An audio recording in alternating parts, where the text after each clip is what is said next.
Assalomu alaykum qadrli yurtdoshlar, qadrli do'stlar. Sizlarga eng zo'rlarini ilinib boramiz doim. Bu xudo xolasa Karmen noki, mana ko'rib turibsizlar, Karmen noki juda ham serhosil va erta mevaga kiruvchi noklardan.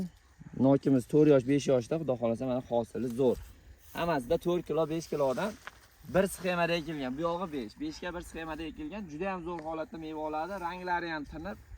Ertaki nok hisoblanadi. Bugun 18-iyun sanasida shu holatda mevalari yetilib pishdi. Hozirgi kunda narxi kamida 25 ming 30 ming so'm sotilyapti.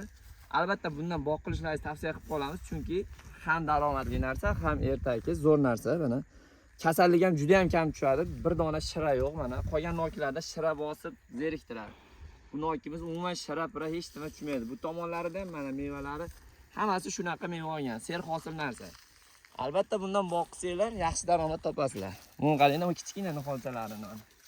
Olgan hosilini qarang. Bu tomonlari hammasida mana meva turibdi, hamma shoxida. Qisqasi zo'r nok do'stlar, bundan oshiq nok yo'q. Ekinglar, tavsiya beramiz, yaxshi nok hisoblanadi. O'zbekistonning sharoitiga o'rnashadi, eng muhimi shu. Bu tomonlari ham, homni bog'da ham ko'rsatib o'ring.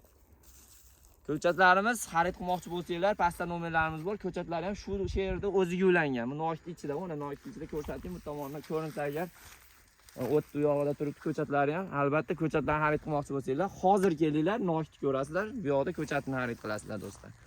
Sog' bo'linglar do'stlar. Like, podpiskani bosib, bizni kuzatishda davom etinglar do'stlar.